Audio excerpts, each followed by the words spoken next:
The film starts in 1975, where we see an orphanage in Spain, where those children are kept who have no one in this world. There was a girl, named Laura, who was playing with her friends. Now after some time, someone adopts Laura, and we directly see the time after 30 years in the story, where Laura got married, and now she lives with her husband and 7-year-old son, Simon. Recently, Laura had bought that orphanage again where she spent her childhood vows. She wanted to make that place like before. Adopt some special children and take care of them, in a few days. This family shifts there. Now one day when Simon was playing in that new house, that is, the orphanage, he tells his mom and dad about his 2 friends. He said that they are my invisible friends. Only I can see them.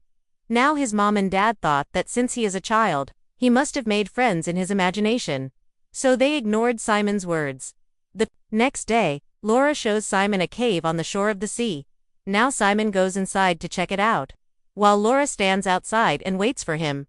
But for a long time, when Simon does not come out, Laura goes inside to find him. She saw that Simon was talking to someone there alone, but when Laura checked, she found nothing but the footprints of the children there. On the way back home, Simon throws a lot of shells on the way so that his new friend follows the shells and comes to his house. The next day, an old woman comes to meet Laura. She says that, "I am a social worker and also work as a doctor." When Laura brings him inside the house, the social worker talks about Simon and shows Laura his file. We found out that Simon is not their relative but adopted son. She says that when you adopted Simon, he had a disease before that, which I was treating. Now because he is a doctor, I still want to treat him. But Laura says that my husband is a doctor himself, and I want Simon to be treated not outside, but in our custody at home. So she takes the file from the social worker and sends it to him, to confirm the disease. When Laura checked the file, her report was positive. Now Laura did not want Simon to know that he is an adopted son, and he has a disease, so Laura hid the file in a locker in the closet and kept the key with her. That night, Laura woke up because of a loud noise. The noise was coming from the shed outside her house, so Laura went to check there. She sees that there is a social worker who is searching in the sheds if she is looking for something very important there. Laura got scared. She quickly wakes up her husband and tells him about it. Both came to check, but by then the social worker had left. The next morning, when Laura opened the door of the house, she found shells lying in a line outside. And these are the same shells that Simon dropped on the way back from KFC. Simon tells Laura about his 6 friends, that they are all invisible. Very soon I will also become like them, and then I will always be with them. Laura finds it strange. Then she sees Simon's drawing where he had also made pictures of those 6 invisible friends. One of them was also wearing a mask. All the children had something in their hands. Showing the drawing to Simon, Laura asks, "What is in their hands?" So Simon says that my friends steal other people's things and hide them. Then the owner of the thing has to find his thing with the help of clues. If a person finds his thing with the help of clues, then they fulfill a wish of that person. This is a game, and now I am going to play that game with my friends. Here I have to find my coins, which my friends have hidden somewhere. So now Laura also understands this game and gets ready to support Simon, because she felt that Simon is going to play with me, and by setting all the clues, she must have hidden her coins somewhere. Now through the clues, she first went to Simon's room, then to the garden, then to another room, then to the kitchen, at the end of which Simon gets a key, which was of the same closet in which Laura had hidden Simon's file. When Simon opens the closet with the key, he finds it in the middle of his coin files. Simon was happy to find the coin, but Laura takes the file and starts scolding him. At this, Simon says that I already know that I am your adopted son. I have a disease and I will die soon. Listen to this. Laura lost her mind. She screams and asks Simon, "Who told you this?" Now Simon says that Thomas did. Who is his invisible friend wearing a mask. Hearing this, Laura is completely surprised and worried. The next day, a party is held for those special children whom Laura was going to adopt. When she comes to invite Simon to the party, he refuses to go with her by saying that he should go to Thomas's house with me. She refuses by saying that we can't go, son. There is a party at home. And this matter was discussed by both of them. Now, when Simon became very stubborn, Laura slaps him. But later, she was also sad. But Simon got upset and left. After a while, when Laura looks for him in the house to convince him, he is nowhere to be found. Then she sees a child standing, who was wearing exactly the same dress and mask as Simon had made Thomas in his drawing, by which Laura thinks that this is Thomas. When Laura started removing his mask, the child pushed him and put him in the bathroom. Then when the child closed the door to lock him, Laura's hand came in the middle. She starts suffering in pain. Hearing her voice, her husband immediately came there. He opens the door and takes Laura out. Simon was still nowhere to be found. Everyone started looking for him. Laura also looks for him in every small and big room. But when she realized that he is not at home, she went to the seaside to look for him. While passing through the middle of the sea, she starts running towards the cave. But before this, she drowns. At the right time, her husband comes and saves her life. After this, Laura was taken to the hospital, and the police tries to find Simon, for which she also went to the cave. Now Laura's husband comes and tells her that the police did not find Simon in the cave. She says, "How can this be? Because I myself saw him standing outside the cave. That's why I ran."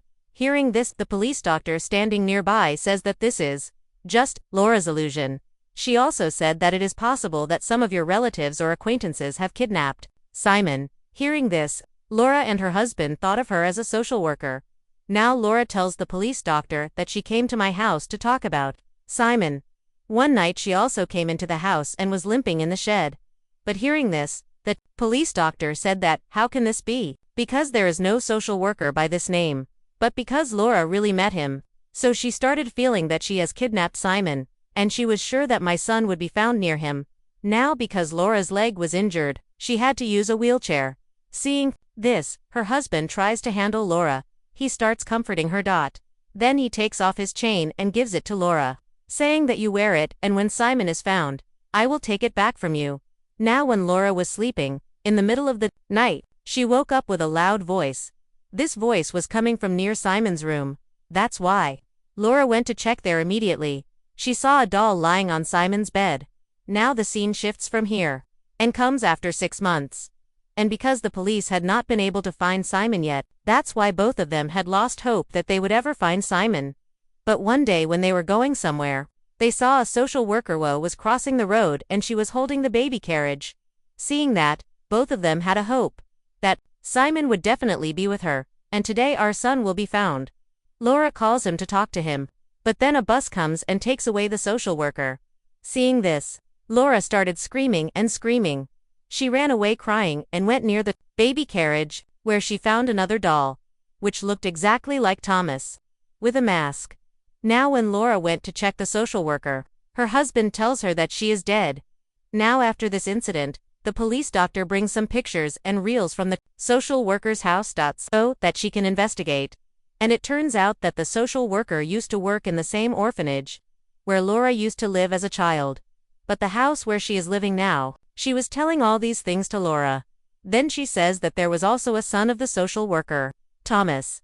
And because his son's face was distorted, so he always wore a mask to hide his face. And the social worker also kept her child hidden from everyone. Now, the police doctor shows Laura a newspaper in which it was written about Thomas's disappearance. She says that Laura, when you were adopted as a child, after that some children took Thomas and went to the same cave. After going inside the cave, they took off Thomas's mask and he ran out. Because she wanted to see if Thomas would come out without a mask or not. Now those children had gone from there, but Thomas remained inside. Then the high waves of the sea also came there, and that poor man could not come out of there, because there was also water in the cave, and by drowning, he died. On this, Laura says that how can this happen? Because the day Simon disappeared, that day I saw Thomas in my house. On this, the police doctor says that this cannot happen because Thomas is dead, and this is also her illusion. On the same night, when Laura was lying on the bed, then her husband also came and laid down, with whom she started talking. She then remembers the time spent with Simon and completely drowns in it. She also tells these things to her husband, but after a while, when the door opened, her husband came to the room. Laura was scared to see that if he had just come, then who was with me on the bed? When she removed the sheet and saw there was no one there, she was scared. She also tells her husband, but both do not understand anything. Now because of these strange things, Laura got very worried. And because it had been 9 months since Simon disappeared, she goes to a professor who is a psychologist. She tells him everything about Simon's disappearance. Whatever happened to him. She even gives him a piece of Thomas's mask, which she got when she pushed Laura. After hearing all this, the professor tells her to go to a medium, i.e. to a paranormal investigator, who investigates these strange things, ghosts, and talks to the ghosts to drive them away. The next day, the medium comes to Laura's house with all her preparations. She sits in a dark room, contacts all the spirits of the house, and tries to talk to them, while everyone else was watching the medium through cameras from the other room. Here, the medium comes to a room, while checking the orphanage, where she hears the voices of 5 orphaned children, who were crying for help. From the medium, it felt like she was in a very bad condition. The rest of the people sitting in the other room were also able to hear the voices of the children, crying through the audio machine. Now, when the medium asks those children about Simon, at the request of the professor, all the power of the machines suddenly goes out. The machines shut down and this process is stopped here. Then when all these people got together, the medium apologizes to Laura that I could not find Simon. She also says that people who are about to die or close to death can see the souls. Listen, Laura was in thought. She thought that Simon was also sick, so maybe because of him, he was able to see those souls, whom he started calling his invisible friends. Hearing this, Laura's husband got angry. He tells all these things to the professor and everyone to leave his house. Then the medium tells Laura that you are a mother and you can find Simon only because of your love for your child. You just have to pay attention to everything and notice the smallest things.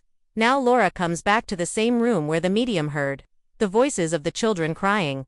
But then the window broke and fell on the bench below. When Laura checked the bench, she found some dolls lying there, along with Simon's picture. It felt like these things were also kept here as clothes. Then she remembered about the game. This made Laura understand that now those souls are playing the treasure hunt game with me. Through the clothes, she gets a doorknob. When she checked the whole house, she did not find any door without a knob. Then Laura comes to the shed and checks where she gets the social worker's locket. Then she remembered that she also came here to find something that day. Laura breaks the doors of the small chambers made there and takes out the cement bags. But when she opened them, she fainted because 5 of her friends' corpses come out of them, with whom Laura used to live in this orphanage. These were the children who went to the cave with Thomas and did all that. Actually, after that day, the social worker wanted to take revenge of her son Thomas's death from those children. She poisoned the food of those children, and finally killed them. Then she filled them in these bags and kept them here. And because Laura had opened the orphanage, again, the social worker came here to remove these bags, so that no one else could know about it. Now Laura tries to explain all this to her husband, but he was not ready to listen, and he talks about leaving this orphanage. On this, Laura takes 2 days to tell him that I will live here alone. After her husband's departure, she starts changing the setting of the whole house. She had also removed the furniture and kept the old one. She had given a similar look to what this orphanage looked like 3 years ago. Then she wears the uniform of the orphanage worker and keeps food on the dining table and on the chairs. She also sits there with her friends' dolls. Then she starts calling her friends' souls through the doorknob. But when she doesn't come for a long time, then Laura starts playing a game that she used to play with her friends in this orphanage as a child. As soon as the game is played, the souls of those children come there. But when she asks them about Simon, the children start running away from there to play hide dash and dash seek, looking for one of her friends. Laura comes to a small room where a lot of stuff was lying. After checking this room, Laura sees a secret door there, and this was the door without a knob. As soon as it opened, there was a basement inside. Then Laura comes down and starts checking. She finds a lot of drawings made by Thomas on the wall. This makes it clear that he used to live in this basement. Upon checking the abode, she sees Simon's dead body in Thomas's clothes. Seeing this, Laura wakes up. She is completely broken, as if she had gone mad. She starts sitting next to him and crying, because she remembered something. She starts regretting the mistake she made. Actually, that day, the boy in the mask, whom Laura thought to be Thomas, was Simon. When Laura refused to go to Thomas's house and slapped Simon, he got angry and came to this basement. Everyone was looking for him, but he was in this basement. The mistake Laura made here was that when she came to see this small room, she had no idea that there could be a secret basement here. She ignored this door by setting big pipes. By mistake, she fell in front of the door of the basement, which blocked the door. poor Simon could not come out from here. And after returning from the hospital, when Laura heard loud noises in the house, it was not anyone else's, but Simon's, who was trying to come out of the basement. But by mistake, his legs slipped and he fell down the stairs. His neck bone broke and there he died. Now, Laura takes Simon's body out of there and brings it to her room. She held Simon in her lap. She takes her last breath after taking a lot of sleeping pills. That is, she was also killed. After a while, we see Laura in the world of souls, where people go to afterlife after death, where Simon is in her lap. Along with him there are also the souls of Thomas and the 5 orphaned children. Now that day, when Simon had found the secret in the treasure hunt game, he had asked his mother Laura for it. That is, after his death, Laura should also die soon and come to him, and she can take care of Simon and the other children. Then all the souls of the children come to Laura, and she tells stories to those children, while playing the role of a mother. After this, we see Laura's husband, who had buried Laura, Simon, Thomas and the other children's bodies in front of the orphanage. He had buried them, and he was offering flowers to their graves. And when he came back to the orphanage, he got the same chain that he had given to Laura. And he said that when our child is found, I will take it back from you. Then the front door opened on its own. Looking in front and getting his chain back, he put a smile on his face, because he understood that Laura has finally found Simon, because getting the chain indicates this. And now Laura and Simon are both very happy together. And with this, the film ends here.